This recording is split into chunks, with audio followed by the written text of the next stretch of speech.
welcome back to the show, and I'm joined with Franco Prio, and today we're going to be talking a couple of things. One is going to be chemicals ain't chemicals. That's going to be interesting, so we don't destroy our carpets, but also the new spot cleaning chart you put up on your website for the viewers.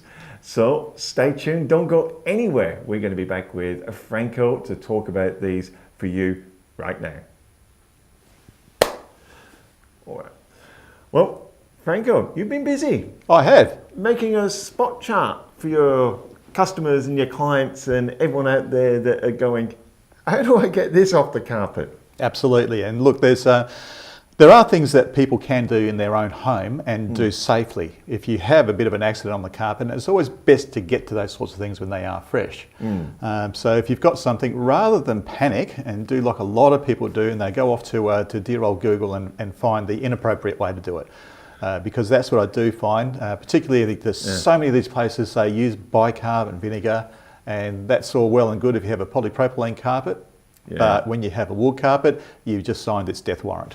Oh, you just reminded me of a movie I was watching, and he got something on the carpet, and he's got soda water on that, blot it, don't, it's alpaca, blot it. And I'm thinking, okay, that's the only thing I know of soda water and blotting.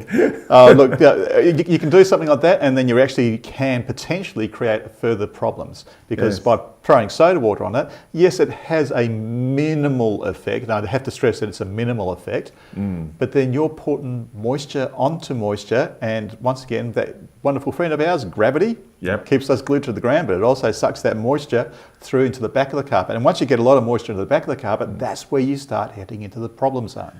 I do know from talking to you a few times, I imagine this big bottle of soda water, glug, glug, glug, glug, glug. And Franco's going, oh, maybe not. No, look, a little story here. I had one person once who actually put a whole case of soda water onto the offending wine stain, and then threw rock salt all over the place. It was an amazing mess. By the time I got there, it actually turned into a flood damage job rather than a stain removal job. He still had the stain, by the way, but it had just gone through the whole room. Wow. Yeah. A whole case? A whole case, 24 litres of soda water. Yes, I might have used half a bottle or something, but... Well, look, he was told, his girlfriend had found it on the internet, and that's what they said, and it's like, oh, well, it hasn't worked yet, I'll keep going. Well, that's one of the things, isn't it? There's so much on the internet now. You get onto Dr. Google, and as you said, some of the American sites, it may work on their type of carpets, but we're in Australia, and it's totally different. Yeah. So you've created a spot chart for people. That's right, and what I did was to try and, don't take this the wrong way, but idiot-proof it, because unfortunately a lot of people tend to get a little bit carried away with things.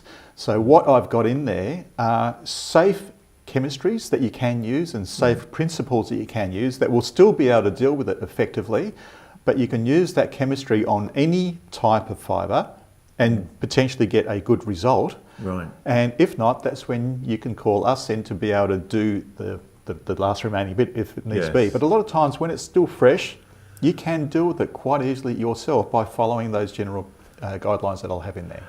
And the chemicals, you're talking about the chemicals now that you're going to be talking about, are they just common household chemicals, or will people have to nip up the shop and No, they are household chemicals. The only ones that maybe you might not have is things like white spirit, but you go down to your local hardware store, and for a couple of dollars, literally, you can buy what you need.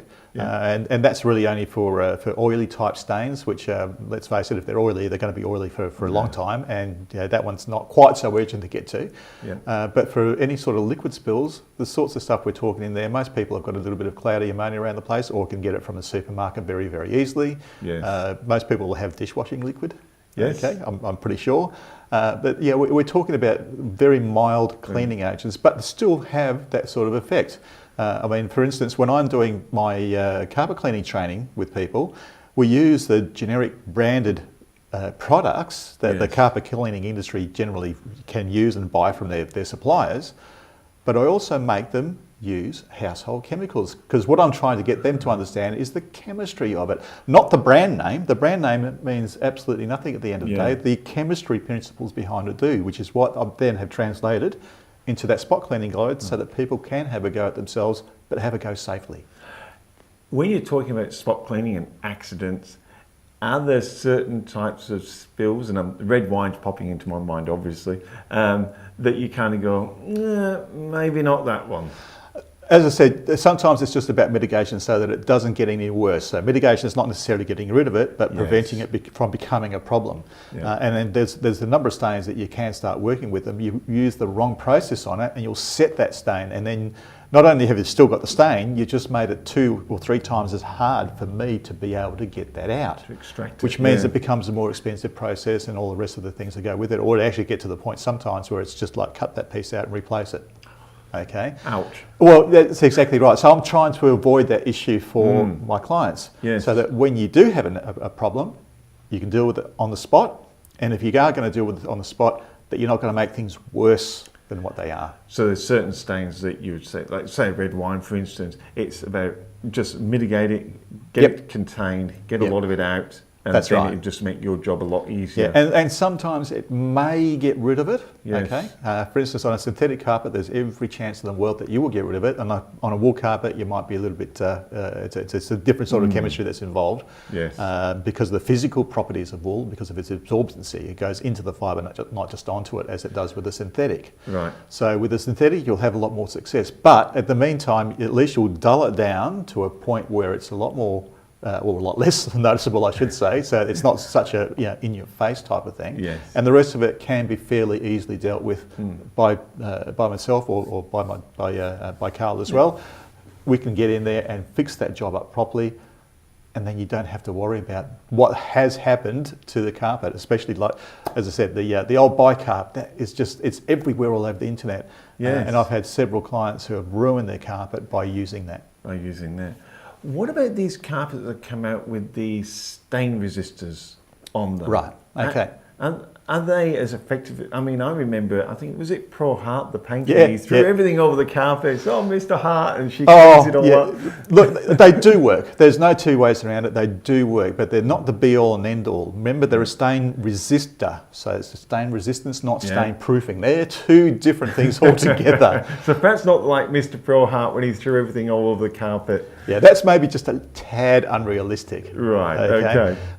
But then again, what they did was actually, it was working. It was showing that it did work, but they knew what they were going to throw on there. That wasn't going to be a problem that would come off. Okay, so there is a certain element of truth to the hype, but don't believe all the hype. Don't believe all the hype. But having stain resistance, or stain resistors applied to your carpet, absolutely yes, on a synthetic carpet or a nylon carpet in particular, I should say, it's a really great idea because it does actually help the carpet. Is that something that you do as well? Can you apply that, or is it done at manufacturers? It is done at manufacturers, the processes, but the problem with it is it's a topical coating. Otherwise, in other words, it's a coating on the outside of the fibre, right? Which you're walking over it, cleaning it, general day-to-day living is going to abrade that and wear it off. Right. So it needs to be topped up periodically. Oh. So yes, we can do an application to keep that carpet in peak condition. Oh, wow.